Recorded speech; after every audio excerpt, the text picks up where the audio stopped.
The Buddha never said there is no self. When you meditate, you're taking responsibility for your mind, the thoughts that you're going to act on, the thoughts that you're going to focus on, how you focus on them, with what purpose. You're being responsible because you realize that your actions will have an important impact now and on into the future. You want to make sure that the impact is good, so that you'll experience happiness now and into the future. So you keep watch and give the mind something good to do, one good thing to do, so that it can stick with that one thing and not get too complicated. You focus on the breath, and then you try to breathe in a way that feels good. That makes it easier to stay focused. If the breath is uncomfortable, you're going to find a lot of other things to do pretty quickly.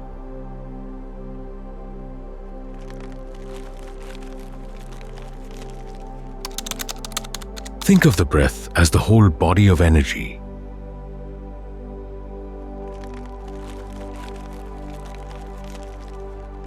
When you breathe, the whole body is breathing in, the whole body is breathing out. You can breathe in a way that's tight and restricted, or you can breathe in a way that's open and more comfortable. You have the choice. So try to find what rhythm of breathing feels good now. You may have noticed that I say, you're doing this, and you're hoping for your own happiness as a result, and you're watching over your actions.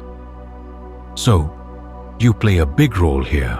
The problem is that sometimes, when you read in the Buddha's teachings, you come across a teaching on not self, Anatta. Some people interpret that as meaning, there is no self. That, of course, that raises the question, if that's the case, then who's meditating? Who's going to benefit? Who's watching?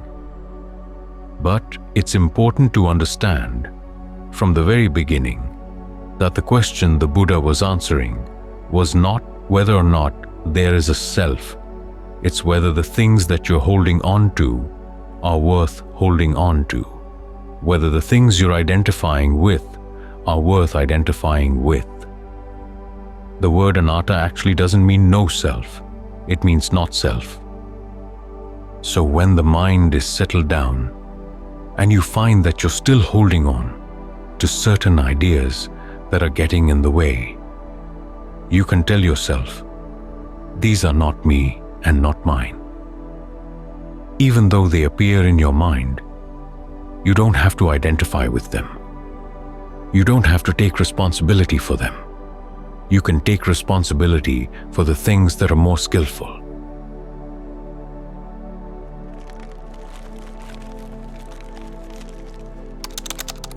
So you're being selective.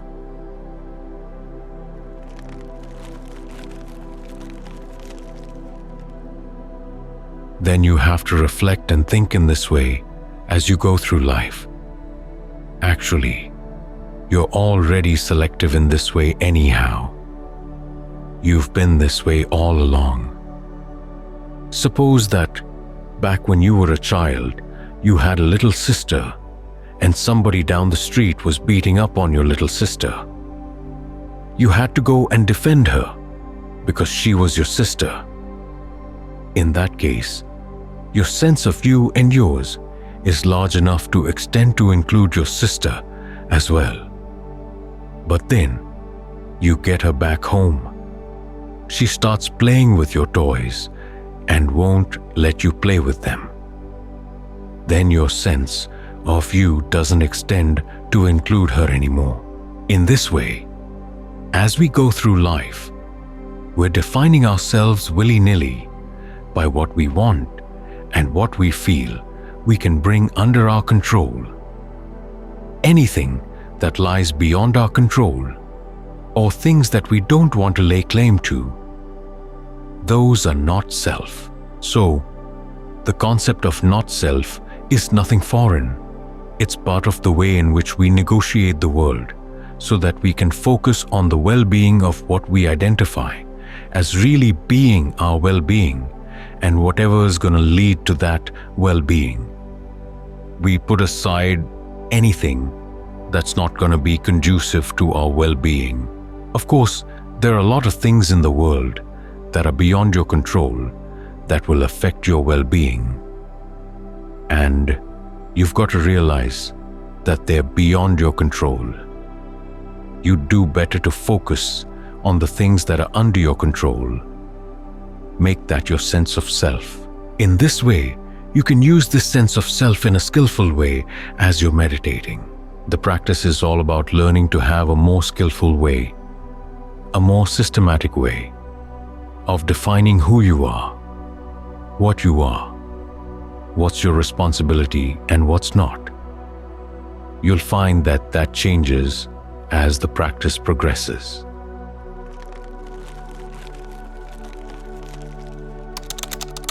This is what the Buddha is getting at when he says not self.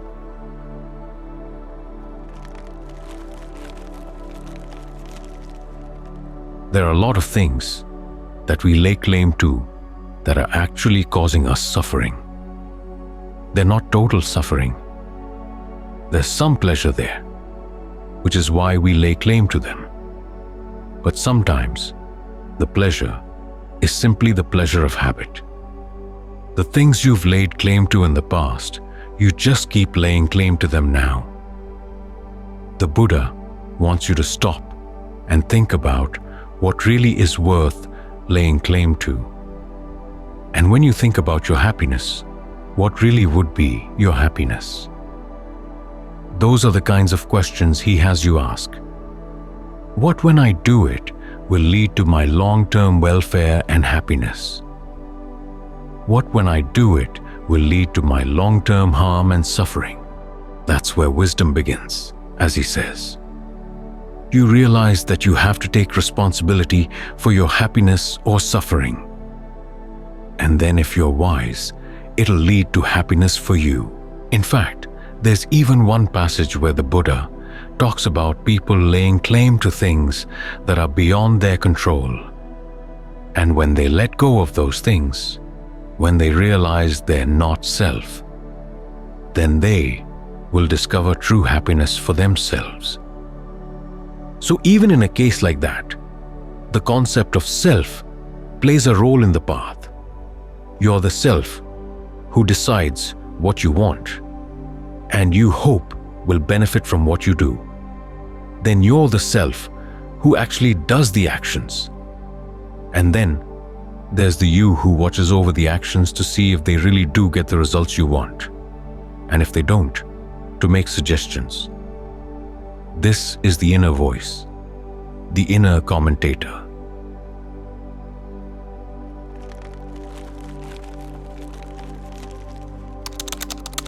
All these types of self have to be trained.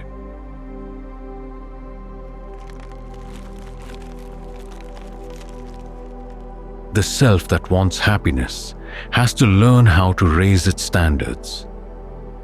The self who's going to act to gain that happiness has to be taught how to put forth more skillful effort in the right areas.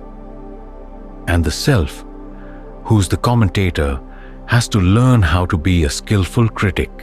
A lot of people complain that their inner critic is very destructive. That's because it hasn't been trained.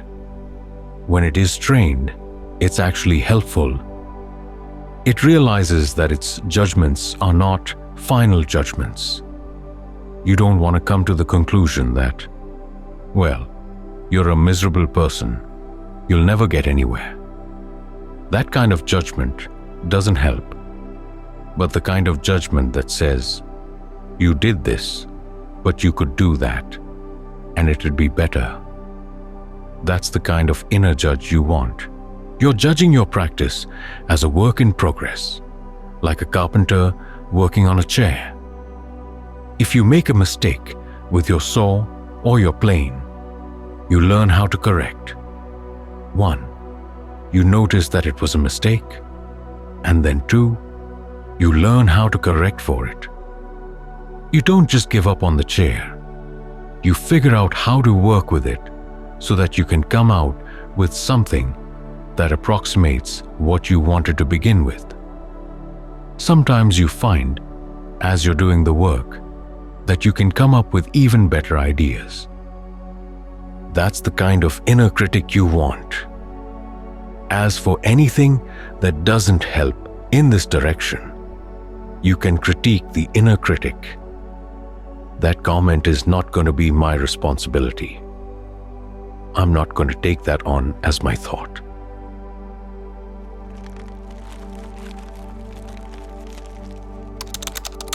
After all, thoughts will appear in the mind.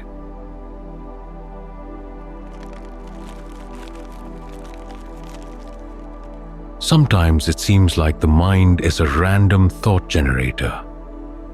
It comes up with all kinds of things, some of which are relevant, some of which are not. You have to realize you have the choice. You can identify with some of the thoughts and not with others. So how do you judge? You look at where the thoughts are coming from. If they come from greed, aversion, and delusion, you can tell yourself, if I act on these thoughts, if I follow through with them, it's going to cause trouble. I don't want that. So it can say no to those thoughts. As for thoughts that will lead to true happiness, you want to identify with them for the time being. So when you find a struggle inside as to what to do, ask yourself, which voice is coming from where? And where is it going to lead? If you're wise, you'll identify with the wiser voice and let the other ones go. This way, you get used to seeing things as not self, realizing that you've chosen to lay claim to things that weren't worth laying claim to. That's basically what the concept of not self comes down to. It's a value judgment. Is this worth it? If I lay claim to this, saying, this is me, this is mine, where is it going to take me? Are the efforts that go into maintaining this going to be worth it or not? Sometimes the answer is yes, they are worth it.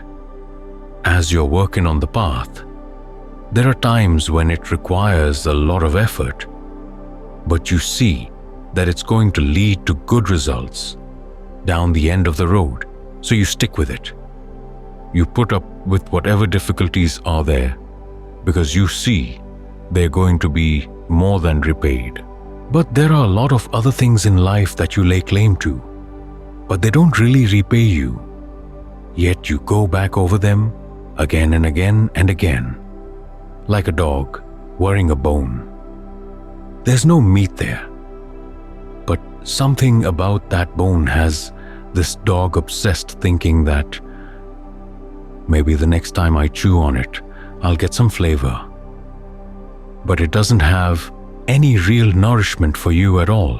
When you can see that happening, and that you've got something better inside, then you can let go. This is why we develop concentration, to give you something better to hold on to.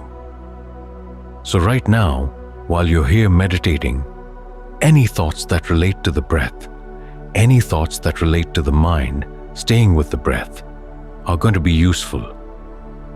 You can lay claim to those. As for thoughts that would pull you away, for the time being you can say, that's not me. I'm not going to go there. I'm not going to take on that identity. When you think in these ways, then you can use the concept of self in a skillful way. And you can use the concept of not self in a skillful way. Because they're both meant to be strategies for the sake of true happiness. Over time, as you get further and further on the path, you find that the things you used to hold on to that were worth holding on to at the beginning of the path may not be worth holding on to anymore. You may not need them anymore, so you not self them. You let them go, let them go. So when you understand the concept of self and the concept of not self and how they can best be used, that clears up a lot of confusion.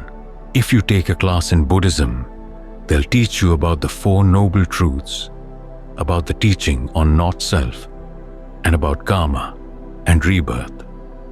And usually, these concepts are explained beginning with, there is no self. That's the nature of reality. But then the question is, if there is no self, who's doing the karma? Who's going to reap the results? What's going to get reborn? That way of teaching these topics can get you tied up in knots trying to answer those questions. But the Buddha put it another order. He started with karma, or action. Your intentions shape your experience of the world, which means that everything starts with intention. Then the question there is, with what intention are you using the concept of self? And with what intention are you using the concept of not self? In other words, instead of making not self the context and karma the problem to be fit into that context, it's the other way around. You start with karma as the context. Then you try to see, what kind of actions are your concepts of self? What kind of actions are your concepts of not self? How can you train them so that they form the fourth noble truth and actually are conducive to true happiness? When you get the context straight, then the questions get straight as well, and the answers get useful. So remember this: your ideas of who you are and who you aren't are strategies, so learn how to use them well until you don't need them anymore. Then you can put them aside.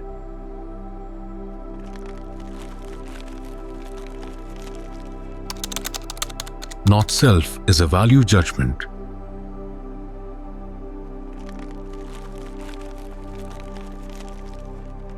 When the Buddha taught breath meditation to his son Rahula, he prefaced his teachings with some contemplations that provided groundwork for breath meditation. One of the contemplations is not self, which may seem surprising because we usually think of the not self teaching as something designed for the last stages of the path. And it is true that when the Buddha taught people to let go of everything, to learn to identify nothing at all as self, he was speaking largely to people who were on the verge of becoming arahants, people who'd followed the path, all the activities of the path, and now were ready to let go of those activities and any sense of self that lingered around them to reach a state of mind that was beyond activity. But even at the beginning of the path, it's useful to learn how to apply the reflection on not self in a more selective way. In brief, the Buddhas trying to get us to see our sense of self as an activity. We do identify with things, and our sense of identity changes all the time. We pick up something and identify with it, and then we drop it to identify with something else. The dropping, which is an act of not selfing, is also a type of activity. You want to learn how to see how it happens while it's happening. All too often, we don't see it because we're so intent on moving on to the next sense of self and then the next. What happens in the process of letting go of something you used to identify with? That's something you want to look into and to take advantage of as you meditate.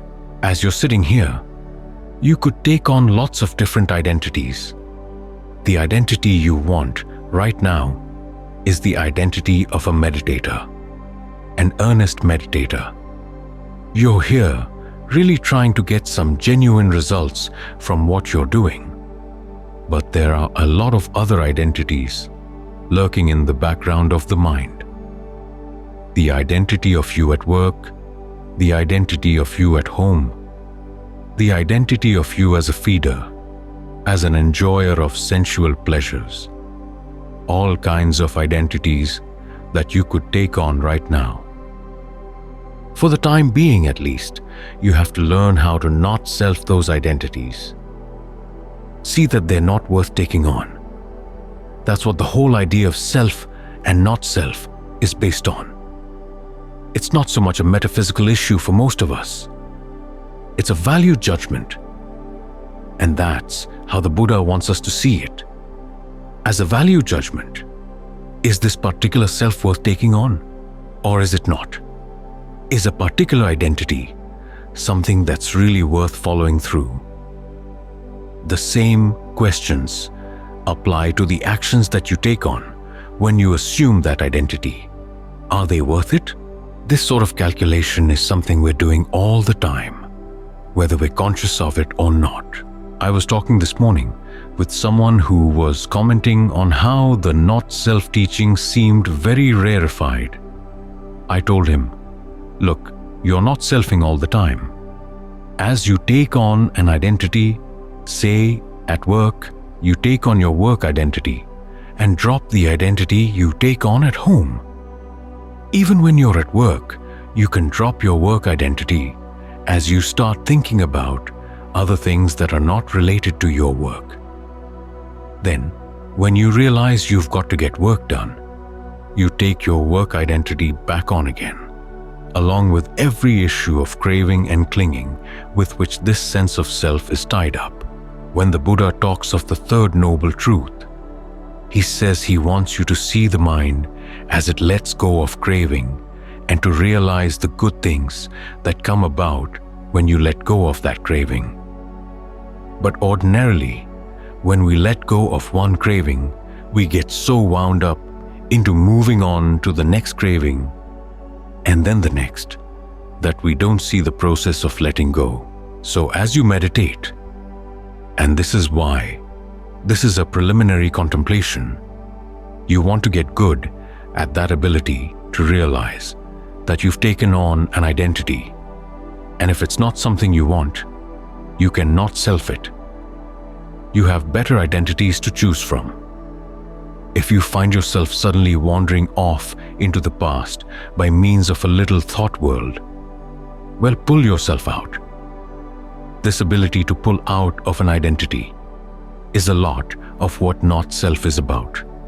Pulling out of those thought worlds, you see that the thought world and your identity in the thought world isn't worth it. And of course, there'll be a voice in the mind that says, come on, yes it is. This is where you need a sense of values that enables you to decide whether you can trust that voice or not. Gaining a sense of values is one of the main points of the not-self teaching. What is your sense of values? What's important for you? Which identities do you want to develop?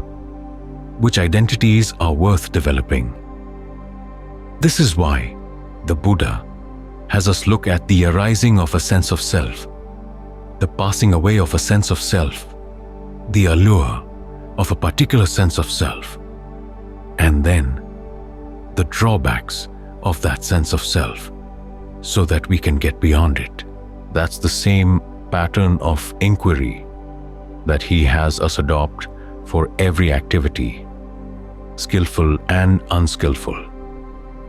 There are times when you drop unskillful activities for the sake of skillful ones, and then you drop certain skillful activities because you want to move on to something even more skillful.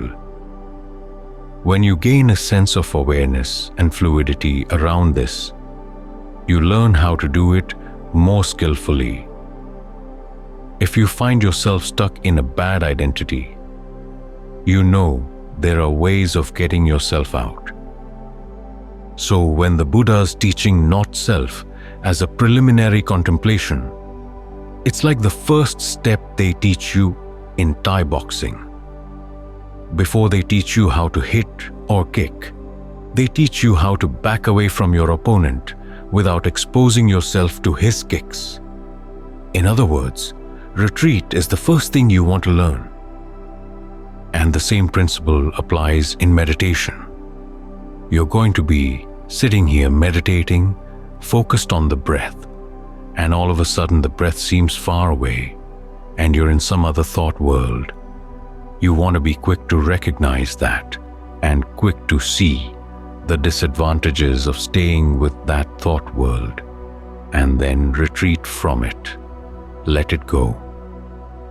There are other identities, of course, that you want to develop. Sitting here as a meditator, you want to be a good meditator. When you're at work, you want to be a good worker. If you're a part of a team, you want to be a good member of the team. In other words, realize that the identities you take on are choices you make. And you want to ask yourself, what choices will be for my long-term welfare and happiness? When you start thinking of selfing and not selfing as activities, you realize that they fit right in with the Buddha's teachings on karma. Basic wisdom around karma starts with the question, what, when I do it, will lead to my long-term welfare and happiness? Well, insert the term selfing and not selfing in that question. What ways of selfing and not selfing will lead to my long-term welfare and happiness? What ways of selfing and not selfing will lead to my long-term harm and suffering? That's the beginning of wisdom around the issues of self and not self. So learn to see the choice to self or to not self as it happens as you take on or drop an identity, either as the potential consumer of some happiness or as the person with the skills and abilities to bring that happiness about. See all that as a type of activity, as a type of karma. Then ask yourself, when is it skillful? When is it not? What types of selfing are skillful? When is it worth doing? When is it not?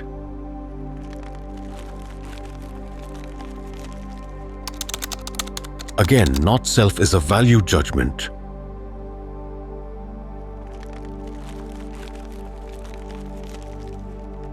The Buddha is not asking you to draw conclusions about whether or not there's a self in the larger metaphysical sense.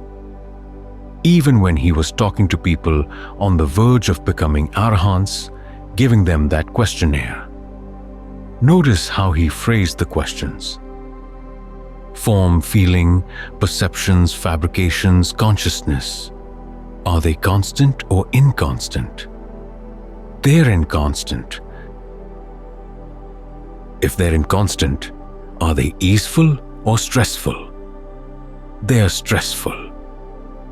And then, the final question is not, then is there a self? No, the question is, are things that are inconstant and stressful worth holding on to as self or as being claimed as me or mine? The answer is no. It's a value judgment.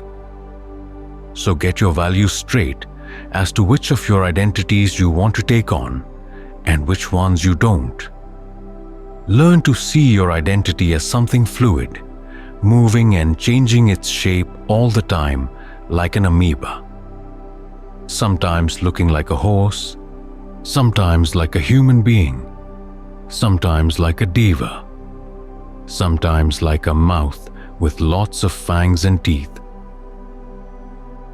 Years back, when I was in Japan, I ran across a cartoon character called the Children's Police, a little tiny fat guy with an extremely malleable face. He seemed to be pure ID. Whatever emotion was going through him would change the shape of his face. If he was angry, his nose would turn into a gun. If he was feeling lust, his nose got obscene. Inside, we're not all that different.